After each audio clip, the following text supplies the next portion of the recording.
I'd like to call tonight's meeting to order. So for starters, thanks everybody for coming out tonight.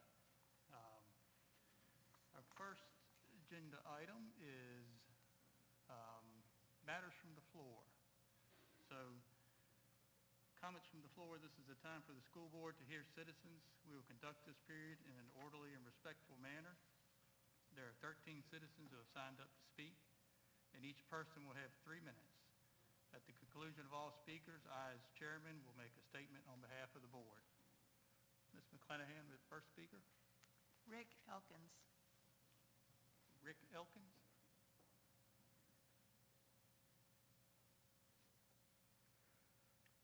Superintendent Johnson, board members, I again come before you in the interest of transparency. The students, parents, and citizens of Campbell County deserve and want this. In the July board meeting, the level of discourse that was present, it prompted me to come back in August and request that the meetings of this school board be video recorded and put online for the review of the community, as well as having a letter sent from Dr. Johnson to both the media, print, and broadcast, stating the positions which the school board decided to take. I was given an opportunity after the meeting to speak with Superintendent Johnson. In our discussion, I was informed that the resources necessary for this to take place were in fact being procured, and they should be put in place later this year. I see the signs at the door saying it is being recorded. I hope it will be posted. For these efforts, I am thankful to the superintendent. I look forward to the benefits that this will bring to the community, parents, students, and citizens. I also had the opportunity to speak with Concord District Board Member Barry Jones, who told me that the school board does not intend on breaking the law and being subject to any type of lawsuit as a result. I again expounded to him my request to the board that the meetings be recorded for the citizens, providing transparency. And in no way did I request nor imply that the law be broken. In John chapter 8, verse 32, Jesus said, "You will know the truth, and the truth will set you free." It was true when spoken, and it is true today. Transparency should be sought after and encouraged, never feared. I again will ask that the positions taken by this board be sent proactively to media, both print and broadcast, so the Campbell County community may stay current on the actions of this board, and this will help to alleviate any rumor caused through the absence of the fact. I offer up Campbell County Schools Policy Manual, Section K, School Community Relations, titled Media Relations, Code KBC, which reads, "Media releases by the school are encouraged as a means of informing the public of programs, activities, and accomplishments. Staff members are encouraged to participate in activities that inform the public about school programs and activities."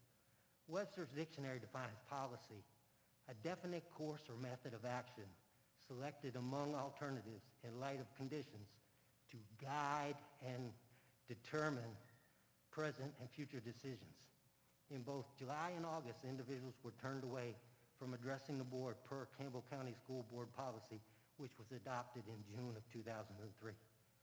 Going forward, I would hope that Campbell County School Board policy on contacting the media, which was adopted January of 2005, would be followed in both spirit and letter in the interest of transparency for the community.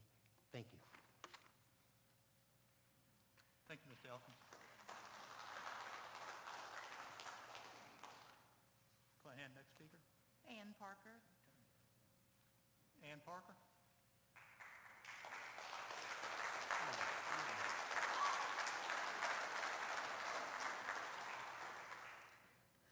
Hello, everybody. Thanks to everyone for being here. My name is Ann Parker, and I live at 615 Collington Drive in Lynchburg, Virginia, 24502. I still have 2 students at Brookville High School. In the past meetings from numerous speakers, oh, by the way, I wanted to let you know I did submit a mask waiver and that my kids submitted and was accepted. We've been providing you evidence that masks do not prevent transmission of any virus. This evidence included references from the CDC that shows 0 scientific evidence masks reduce transmission. Why aren't you focusing on that? You're focusing on the CDC's revised recommendation that our children should wear face coverings, not the facts and that they don't help at all. And all of that is on the same website, on the CDC website. It's very easy to find. Also, you're listening to the Virginia Department of Education, and I want to give another quote that I've said before. This is found on page 7 of the Navigating Ed Equity Handbook. And I quote, "Identifying and dismantling all iterations of racism and inequity that permeate our public education system." So they're publicly documenting and claiming on behalf of you and all of us that our school systems are permeated with racism. But they themselves are asking our children to identify themselves by race. Why are you taking any direction from these people? I'd like to remind everyone here that mandates are not laws. These mandates are also unconstitutional.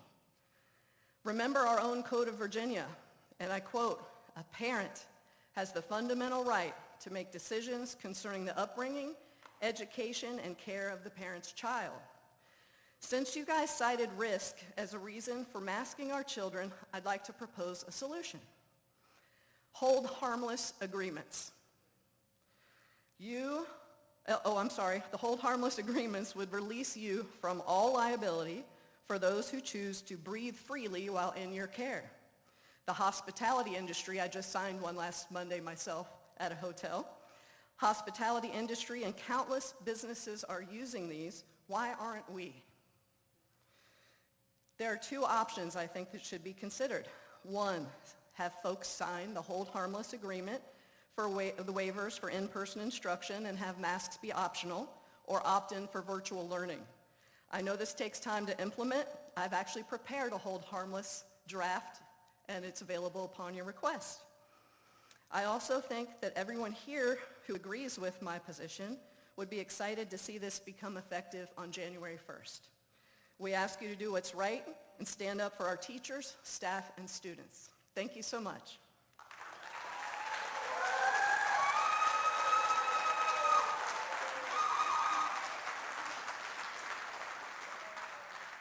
Thank you, Ms. Parker. Next up, Ms. McClanahan. David Gifford. David Gifford.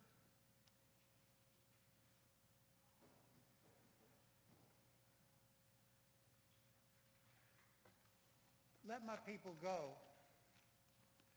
In January of 2020, about the same time we were first learning about COVID-19, the U.S. Supreme Court struck down a decision by the Montana Supreme Court. Montana was trying to violate the Free Exercise of Religion Clause by preventing religious schools and parents from receiving public benefits because of the religious character of their school. I don't have time right now to discuss this landmark case, but effectively rendered Virginia's Blaine Amendment unconstitutional. Tonight we need to reflect upon the divine providence that correlated the timing of this U.S. Supreme Court case with the outbreak of COVID-19. When we pledge to the U.S. flag every day in the public schools, we conclude with one nation under God, indivisible, with liberty and justice for all. Our nation has seen these and other good words in our Constitution accomplish many good things. Slaves were freed. Minorities were recognized as equals. Women were given the right to vote. The poor were fed, and the disabled adults and students were benefited. Sadly, these same good words were used to legalize activities that were traditionally considered sinful: abortion, gambling, and pornography, to name a few. At first, America's love for liberty and justice brought about positive change, but a growing trend has been using the ideals of liberty and justice to undermine Christian values. In 1905, the secular humanists published a manifesto that included the removal of Christianity from public schools.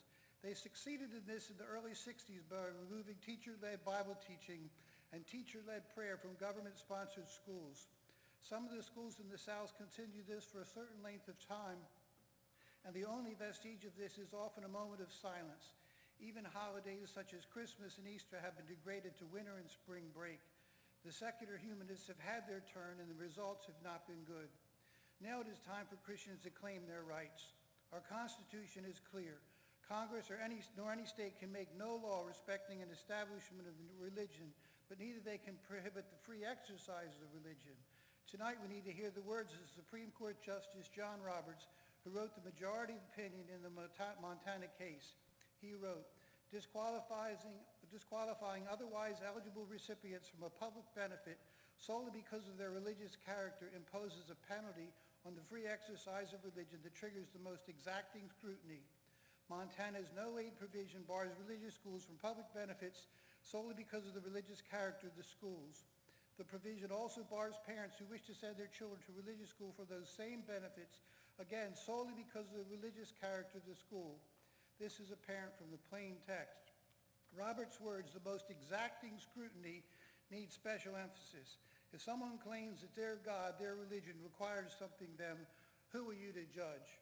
If someone claims that God wants them to rob someone or rape someone, that is a clear violation of that other person's right to liberty and justice. But if a healthy person says that wearing a mask is against their religion, we must believe them. If they are contagious, we can ban them from a public gathering, but if they are healthy... That's time, Mr. Gifford. I'm sorry. Can I finish?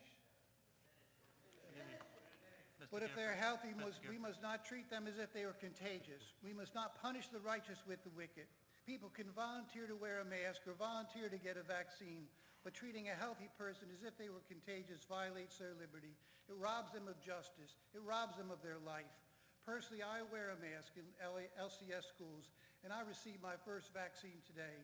I did not do this because of people like Dr. Fauci or President Biden. My daughter is a nurse, and she advised me to get a shot.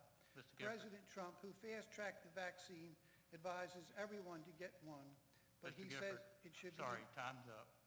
Thank you.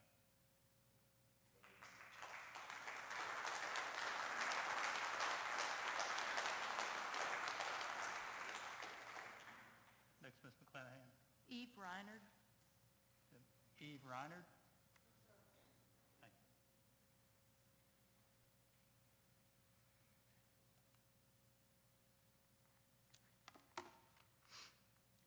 My name is Eve Reinert. I live at 582 Village Highway, Rustburg, Virginia.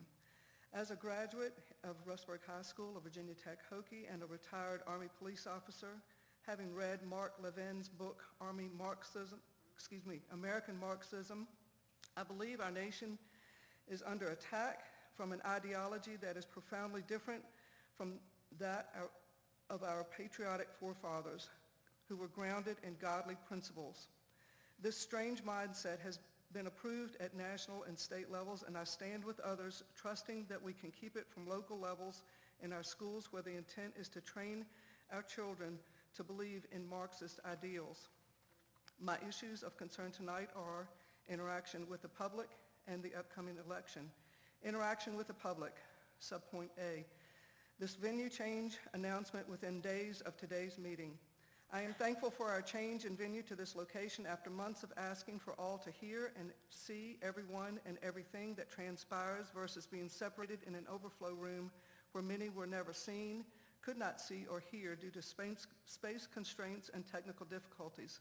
However, publicizing this decision so late could have taxpaying citizens at Campbell County Technical Center tonight, and this may be a splintered representation of the community that wanted to participate.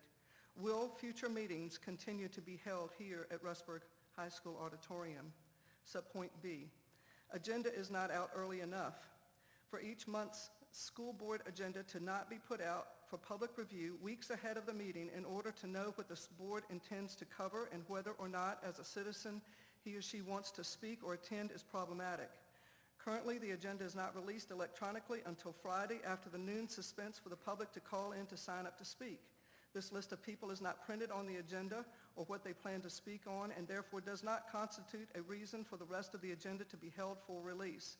The list of speakers and their topics is a separate document altogether, never released to the public. The agenda should be produced 2 weeks before the scheduled meeting. Subpoint C. Time limit is too short for the public to speak. The 3-minute time limit is too short. It should be extended to 5 minutes. Questions asked should be answered that night.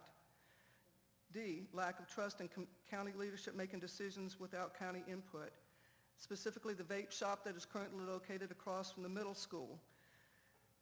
Rustburg Middle School and parents teach DARE, which is drug and alcohol resistance education. Vaping is an addictive, mind-altering drug that harms adolescent brain development and controls attention, learning, mood, and impulse control. and the handling of the 1919 school destruction that is planned in the reconstruction of Rustburg Middle School. The public's thoughts in the petition were disregarded. The last point, the upcoming election. Early voting begins this Friday and runs through November 1st at the registrar's office. I encourage everyone to get out and vote. Thank you.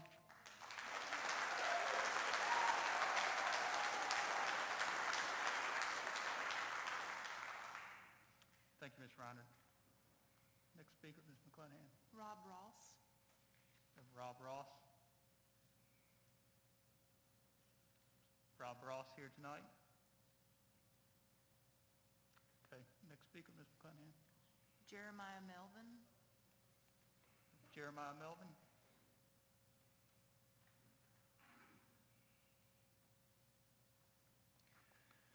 Jeremiah Melvin, 206 Village Terrace, Concord. Good evening. I am speaking to you tonight on an older, rarely taught Christian doctrine known as the doctrine of the lesser magistrate. I believe it is vital for people in general, but especially our local leaders, to be reminded what this doctrine is. In truth, our nation was founded because of this doctrine.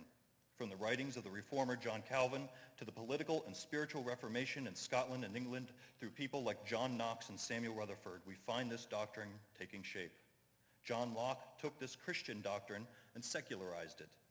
And it is the writings of Locke that were so influential upon our founding fathers, such as Thomas Jefferson and Ben Franklin.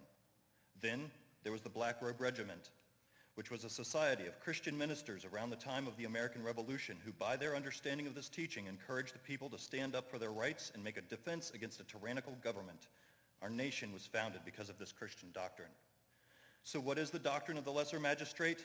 In short, it is the teaching that when a government becomes tyrannical, no longer protecting the God-given rights of man, acting as if it is the source of those rights, it is the duty and the responsibility of those in law enforcement and lower or lesser political positions to stand up and defend the people. This means that it is your duty as the school board to heed the call of parents and defend the children of this county against a state and national government which is overreaching its bounds. This is what our founding fathers did when they wrote the Declaration of Independence. They were not cowards who said their hands were tied. They behaved like men and stood up boldly against tyranny to defend the people. We see examples of this doctrine all over Scripture, from the Hebrew midwives in Egypt refusing to murder babies at the command of Pharaoh, to Daniel and Esther, who stood for their faith and their people while being both a part of a foreign government and defying its policies. The apostles likewise made their stand against Jewish leaders, choosing to obey God rather than tyrannical men. We continue to see the abhorrent reign of our state and federal government, new edicts coming near every week. So I call you to heed the warning of Mordecai, Esther's uncle. Don't think that you will escape the fate of all the Jews because you are in the king's palace. If you keep silent at this time, relief and deliverance will come to the Jewish people from another place, but you and your father's family will be destroyed. Who knows? Perhaps you have come to your royal position for such a time as this. Like Esther, you have been appointed a position by the providence of God and given a duty to use that position to protect the rights of these parents and children and to heed their call to help defend their children from a communistic government agenda. Know this, if you stand for our God-given rights, people in this county will stand with you. If not, then who are you but Benedict Arnolds, traitors to the parents of this county who elected you?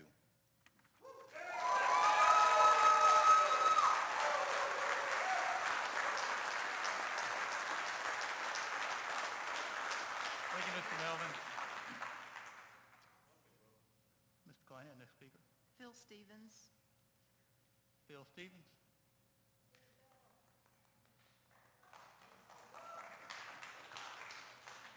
Do I really have to go after that guy? I mean, that's kind of tough. My name is Dr. Phil Stevens, and I get to be the pastor of Windfall Baptist Church. I'm also a father of two students who are enrolled here at Rustburg High School. One of them is actually graduating this year, and I couldn't be more prouder.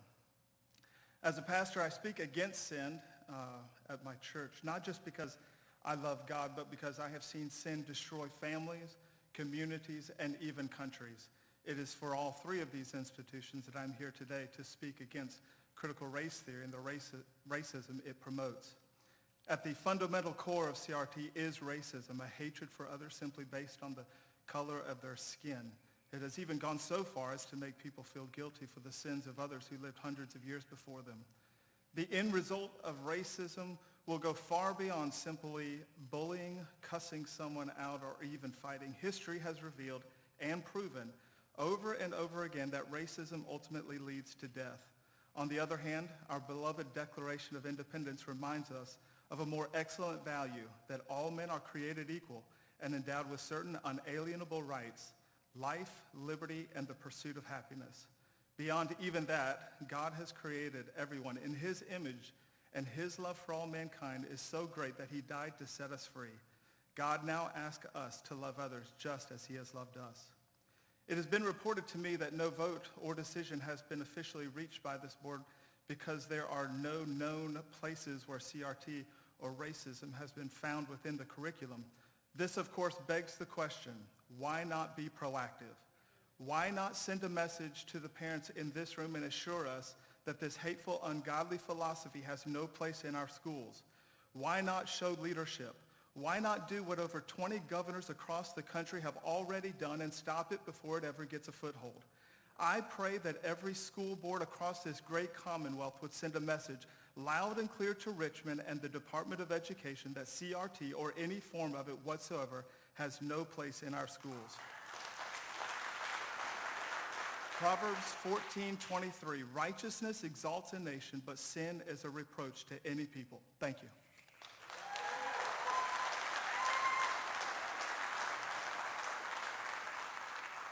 Thank you, Ms. Stevens. Next speaker, Crystal Coleman. Crystal Coleman.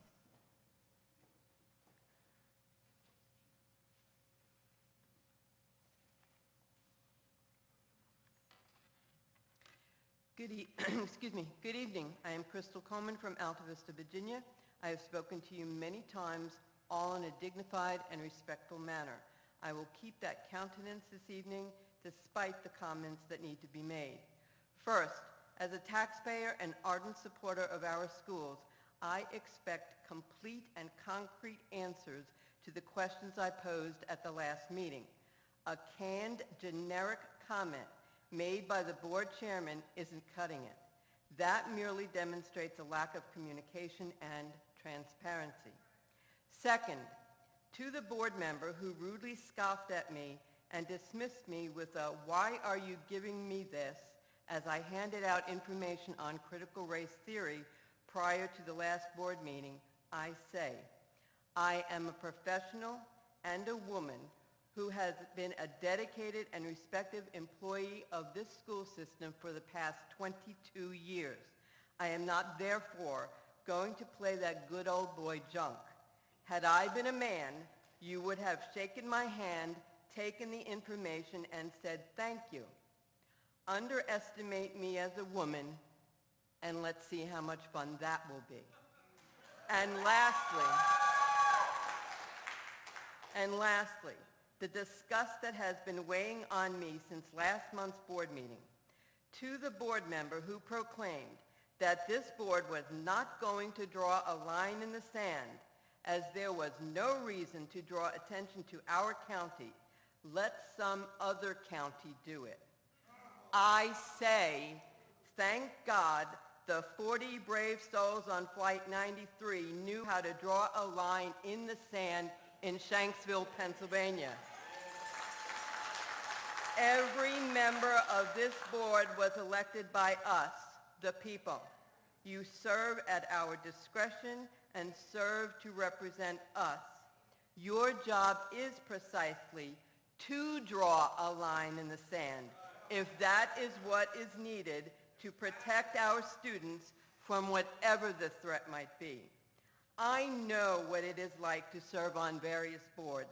It's often thankless and overwhelming. Yet this board has a responsibility that requires a continuous effort to be aware and thoroughly knowledgeable about all the issues impacting public education and how these issues become quickly embedded into the school system. The days of board members only commenting on sports games, back-to-school nights, and movie and popcorn night in a school are over. These are all wonderful things to share, but more is needed, much more. With all due respect, this community will be watching who can make this adjustment and who cannot. 35% of the taxes that we pay to this county go to the schools. Let's not forget what happened the last time the people of this land experienced taxation without representation. Thank you, Ms. Coleman. God bless. Ms. God Coleman. bless the children of this community, and God bless America.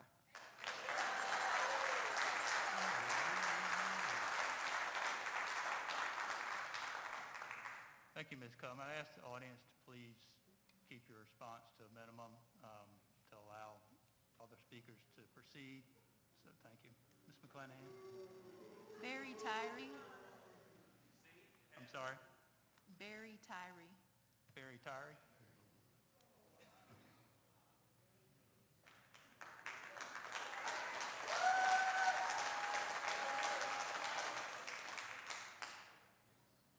Good evening. Barry Tyree, 286 Leesville Hills Road in Evington. I very much appreciate the dilemma in which the school board finds itself. The tyrant would-be king governor has issued an edict that requires you to violate the constitutional rights of Campbell County students and their parents by mandating the wearing of a cloth or paper air restriction device over their respiration systems.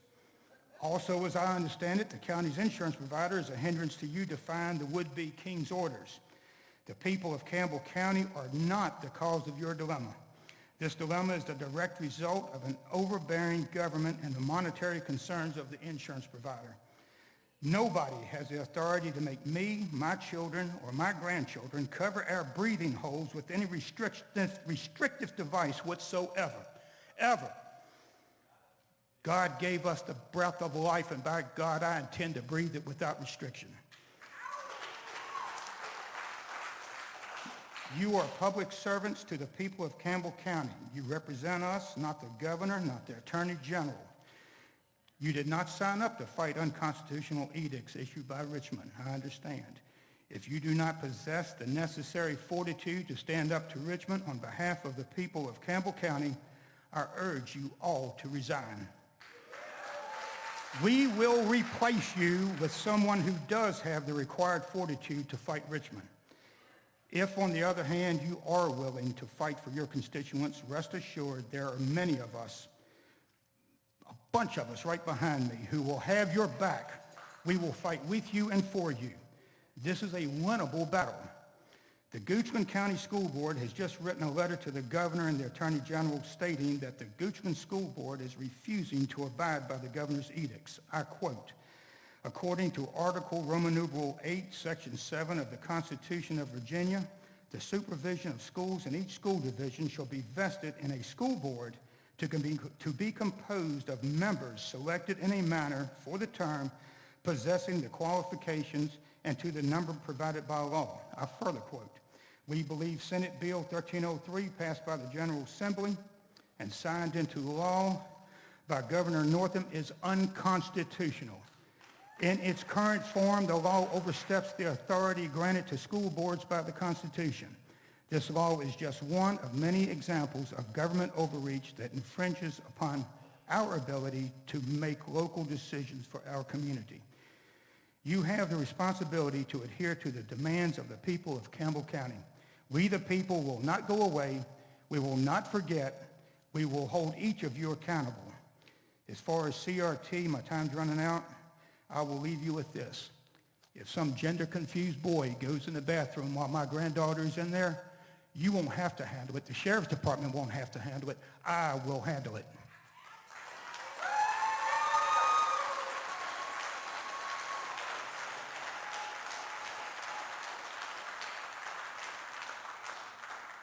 Thank you, Mr. Tyree. Ms. McClanahan, Wes next speaker. Gardner. I'm sorry. Wes Gardner. Wes Gardner?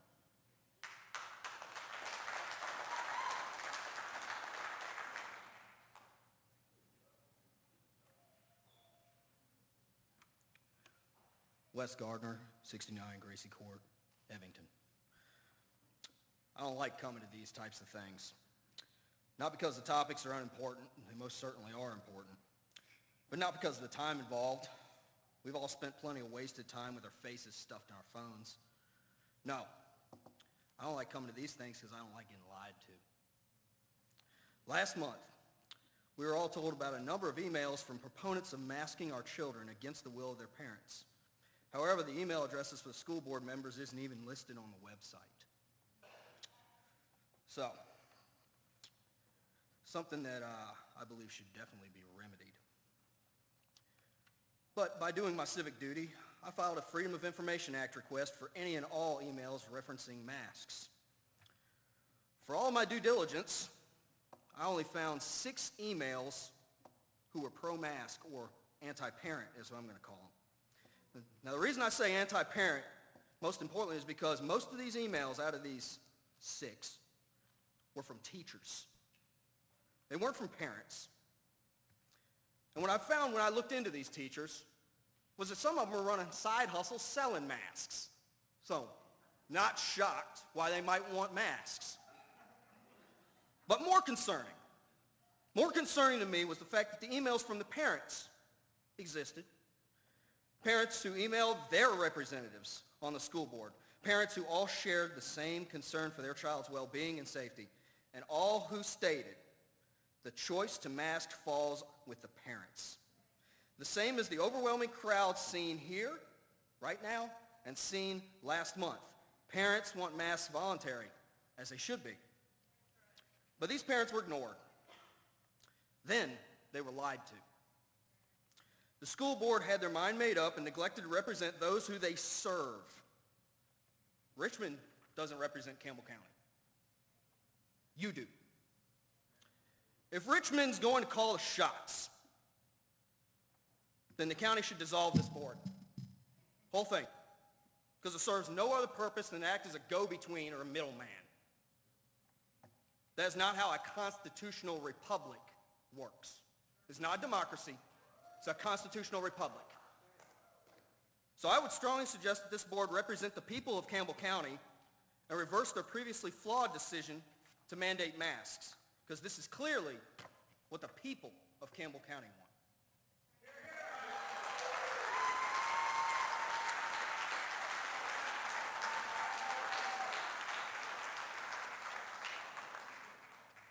Thank you, Ms. Gardner. Next speaker, Ms. McClanahan. Rusty Elliott. Rusty Elliott.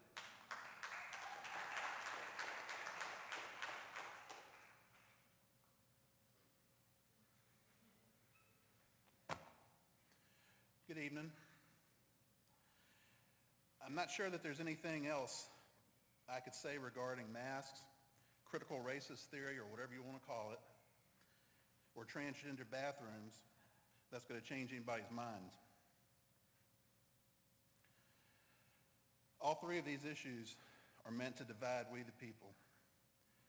Just because a rogue state or federal administration or sublet thereof issues a mandate, or better yet, let's just call it for what it is, an edict, it doesn't mean that it has to be followed.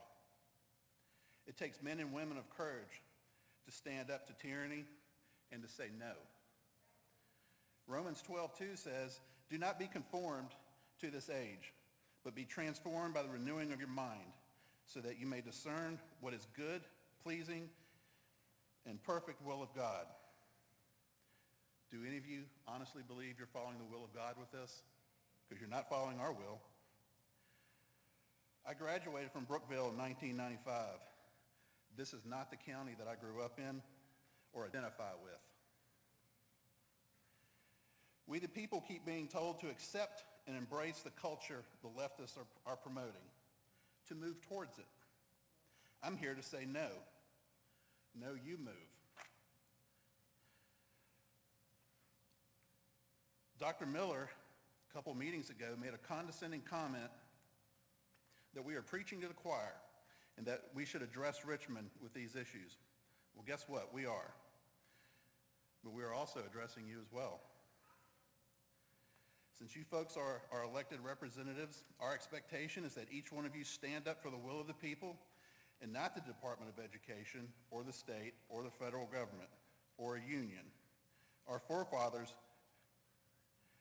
did not create this great nation and fight for it to be turned over to cowards. One of our previous speakers mentioned not wanting to break the law. If our forefathers had that mentality, we'd all be British now. Mr. Jones, you are my representative for the Concord District. My expectation is that you step up and speak out against this garbage that's being pushed on our kids. If you are not willing to, I would ask that you resign and allow someone with the courage and convictions to represent Concord. If not, I'm the guy that will be working to find your replacement up to and including running for your seat.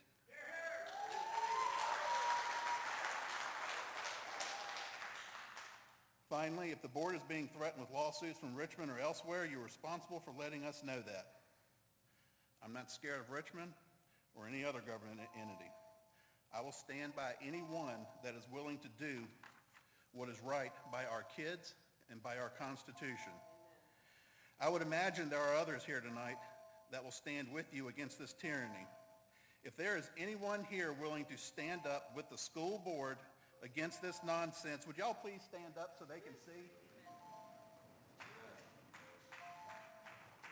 Mr. Elliott. And I forgot one thing in the beginning. My name's Rusty Elliott, 251 Stepping Stone Road, Lynchburg, Virginia, Concord District.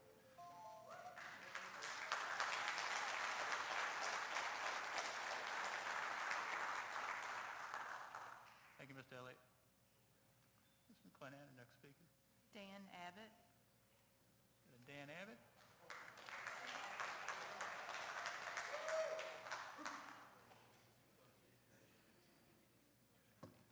I do want to thank you guys for moving the venue. We appreciate that. It is absolutely imperative that you guys, as representatives of us, give the people their opportunity to petition their government for a redress of grievances. This is the appropriate place, appropriate time, and the appropriate way for that to happen. And we appreciate you guys flexing and moving the venue so that that could happen. Thank you. I'm not sure how I'm supposed to follow that act, to be honest with you. There is an unbelievably well-educated and articulate group of people behind me. And I pretty much heard the same thing from all of them. I don't need to get up here and make a case for morality. I don't need to explain why mask mandates are wrong. I don't need to explain why critical race theory is wrong. I don't need to explain any of that. But there does seem to be a disconnect as far as our understanding of the purpose of government. And we have a founding document. It's actually been quoted a couple of times tonight. And it actually tells us what the purpose of government is. It says, I'm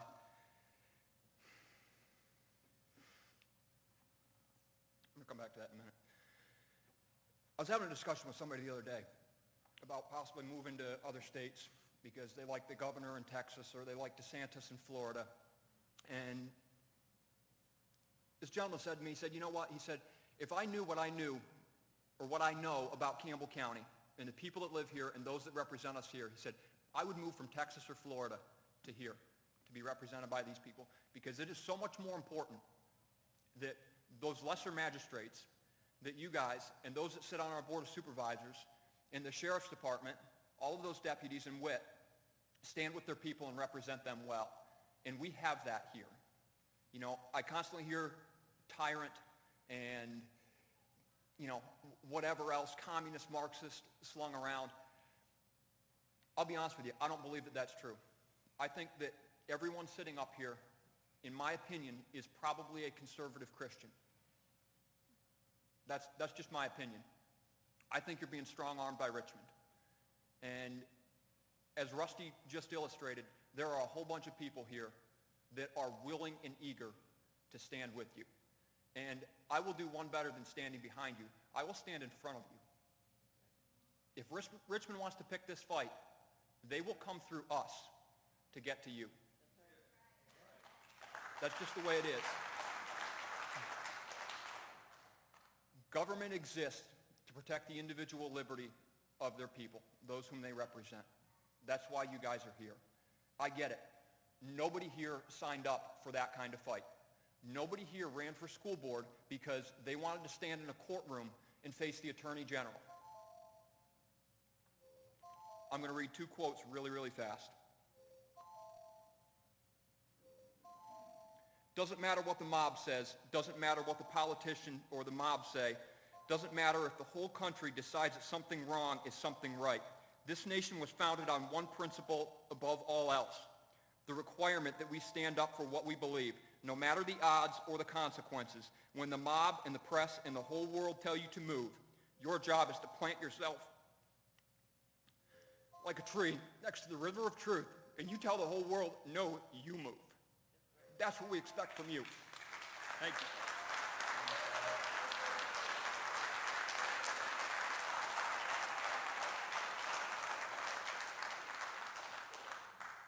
Thank you, Mr. Abbott. Ms. Klein, the last speaker. Ben Murch. Ben Murch.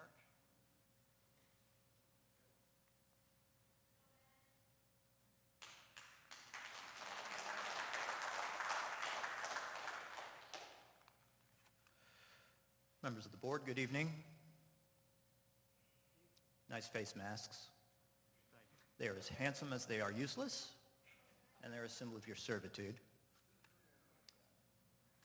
And I don't believe that you represent the people of this county. So, excuse me for a minute while I can adjust this a little bit. And talk to the people with the real authority.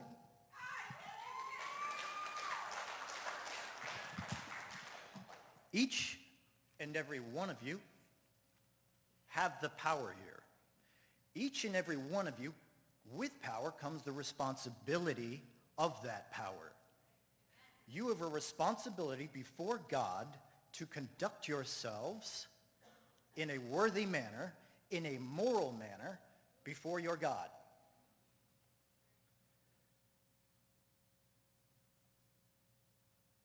As it relates to the public school system, this board in general, and the times that we're living in, they're interesting times, aren't they? Interesting times. We see a president who is going to strong-arm its citizens into taking a vaccine. And we are seeing governor, our very own governor, willing to go along with that. And we see a school board here who is willing to go along with whatever the governor says. It is your responsibility as parents, to every parent in here, and I say this from parent to parents, it is your responsibility as a parent to raise your children to flourish and to be strong and to be bold and to be moral, upright citizens in their community. And I would argue that this system here in Campbell County, this public school system, regulated by this board, will never be able to teach your child to flourish, be strong, and moral. That is the responsibility of each and every parent, to raise their children to be responsible, moral, productive members of their community. And if you're upset with what the board's doing here, they're making your kids wear face diapers, they're going to, and it's coming down the pike, they're going to make your kids get a vaccine as soon as it's available. You guys have the authority here. Each and every one of you who is a parent, you have the real authority. They don't have the authority. They don't have any authority to tell you, as a parent, this is how your child is going to be raised. And raise your children in fear How are they raising? Are they raising you? When they say, oh, child, little Johnny, stand in a row here, space this far apart, Mr. Murph, wear your thank you. mask, be afraid, be very afraid. They are raising servants. They are raising a generation of servants. Raise a generation of lions. That is your responsibility. Please, I beg you.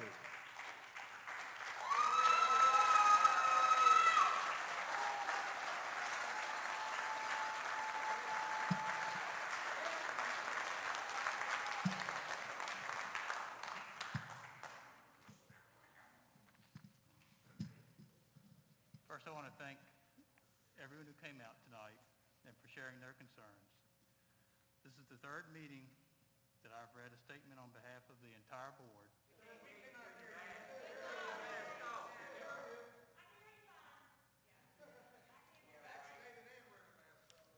Starting from the beginning, first I want to thank everybody for coming out tonight and sharing their concerns. This is the third meeting I've read a statement on behalf of the entire board. The statement was drafted after talking with each individual member and getting their input. At the last two meetings, I stated that this board has not adopted the Department of Education's model policies for the treatment of transgender students, nor have they been adopted under the disguise of another policy. We have heard your concerns and have taken them into consideration when addressing this issue. Our current policies are in compliance, and we plan to continue working with students on an individual basis to meet their specific needs, as we have always done. Regarding critical race theory, I have stated 3 times that we do not teach it, and nor do we plan to. In regards to mask mandates, we have initially announced that they would be voluntary. However, on August 12th, the State Health Commissioner ordered a statewide requirement to wear masks in all K through 12 schools. Please know that the Campbell County School Board will comply with Virginia laws. Thank you for coming out tonight. We're done with you. You're fired.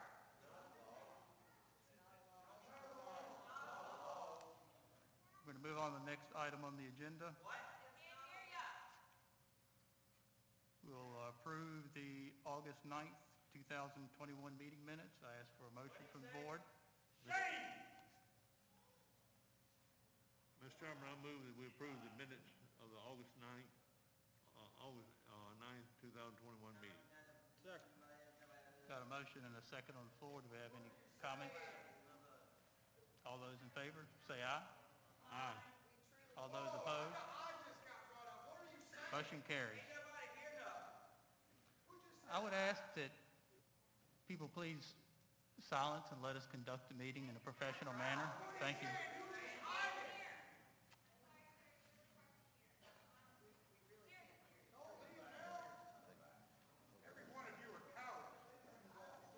He ought to be locked up. Okay. We're going to take a 5-minute recess to recollect the meeting. Thank you.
I'd like to reconvene the meeting and call the meeting back to order.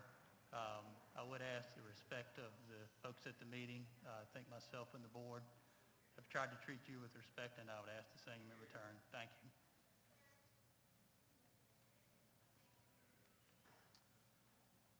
So the next item on our agenda, payment of the bills.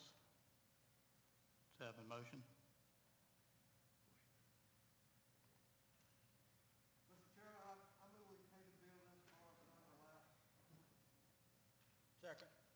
Okay, we have a motion and a second on the floor. Any discussion in regards to the bills on the agenda? If none, I would say all those in favor say aye. Aye. Those opposed? Okay, motion carries. Next item is acceptance of donations. Ms. McClanahan. Tonight, you have 19 donations that were listed in advance of the meeting. Unless you have any questions, I ask that you approve them as presented. Move for approval. Okay, we have a motion. Do we have a second? Second. Motion and second. Do we have any discussion in regards to donations? Okay, all those in favor, say aye. Aye. Those opposed? Motion carries. Next item is consideration of non-resident tuition. Ms. McClanahan. Tonight, you have 45 applicants being considered for approval as a non-resident tuition student. Principals have endorsed these students as acceptable, and your approval is requested. Do we have a motion? Motion. We have a motion and a second on the floor in regards to resident tuition. Any discussion in regards to the matter? Okay, all those in favor say aye. Aye. Those opposed? And motion carries. Next item is consideration of request for supplemental appropriations. Ms. McClanahan. Tonight, you have 10 supplemental appropriations listed for your approval. Unless you have any specific questions, I ask that you approve them as presented. Second. Motion to approve and a second on the floor. Any discussion in regards to supplemental appropriations? Hearing none, all those in favor say aye. Aye. Those opposed? Okay, motion carries. We have the first reading of the proposed policy revision. Mr. Sisk. Good evening, Mr. Chairman, members of the board. Tonight we have two policies for first review. Ask you to take a look at those. Give me a holler if you have any questions over the next month or so. No vote needed. Okay, anybody have any discussion or questions for Mr. Sisk on the first reading? Okay, thank you, Mr. Sisk.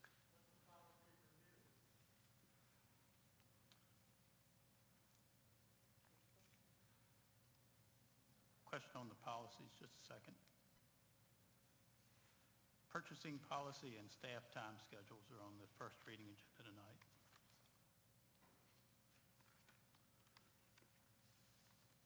Okay, next on the agenda, consideration of religious exemptions and release from compulsory attendance. Mr. Sisk. Yes, Mr. Chairman, there are students 6 through 13 tonight have met the requirements for removal from compulsory attendance or religious exemption. I ask that you approve those. Okay, can you get a motion? Okay, I have a motion. Do I have a second? Second. Any discussion? Okay, all those in favor, say aye. Aye. Those opposed? Okay, motion carries. Thank you, Mr. Sisk. Thank you, sir. Next up, consideration of personnel report. Mrs. Hunley. Thank you, Mr. Chairman, members of the board. You have the personnel report in front of you. Unless you have any questions, I'd ask that you approve it as written. Okay, do we have a motion on the personnel report? Move for approval. Second. Okay, I have a motion and a second. Any discussion in regards to personnel report from Ms. Hunley? Okay, all those in favor, say aye. Aye. Those opposed? Okay, motion carries. Thank you, Ms. Hunley. Thank you. Next is considerations to declare specific school board property. Mr. Johnson. Thank you, Mr. Chairman. In your packets, I gave you a plat of the Yellow Branch property that includes the technical center as well as Yellow Branch Elementary School. We had been approached when the adjacent property was sold, I guess would be to the northeast of that property if you were facing it. For some odd reason, when there is a 50-foot by about approximately 700 feet long little strip of land that the school board actually owns. And Mr. Hawkins has researched that. It goes back many, many years. We believe it was a right-of-way or a road down to an old well. It's only 50 feet wide. It was requested, obviously there's nothing that the school board can do with that small piece of property. And we've been asked to declare that surplus. It will revert to the county, at which time, if they choose, and I assume they would entertain that, to sell that little strip of property to make the adjacent property whole. So unless you have questions, I would recommend that you declare that 50-foot by, and it's described clearly in your packet. I would recommend that you declare that property surplus.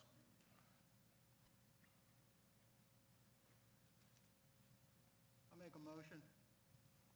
Okay, I have a motion on the floor on the consideration of declaration of specific school property surplus. Do we have a second? Second. Okay, we have a motion and a second. Any additional questions, concerns in regards to the property for Dr. Johnson? Okay, all those in favor, say aye. Aye. Those opposed? Okay, motion carries. Dr. Johnson, report from the superintendent. The only thing I have, Mr. Chairman, is I just want to thank everyone for the hard work that they've all put in to keep schools open, working very hard, and we recognize that it's a challenge, but just wanted to recognize those people that are doing that. That's all. Okay, thank you, Dr. Johnson. Okay, we've got matters from the board. We'll start with Mr. Jones. First, thank the speakers here tonight to share concerns. We appreciate your wanting to come out and speak. Attended a demonstration and a display of the new, I guess, electric buses a couple weeks ago at Sonny Merriman's place on 29 South. It's very impressive buses. We attended a demonstration and a display of the new electric buses that will be replacing some of our diesel buses in the coming years. They're very impressive. Look just like a regular bus, except, no engine, just batteries. But it's very impressive, and appreciate Floyd Merriman inviting us and some other school representatives to participate and look at it. Concord Elementary School, been some playground improvements with some new fencing and some new canopies and tents for shade, and it really looks nice and impressive. And if you haven't driven through the village of Rustburg towards Brookneal and seen the construction of the new Rustburg Middle School, make a trip. Don't turn right on 501, keep on going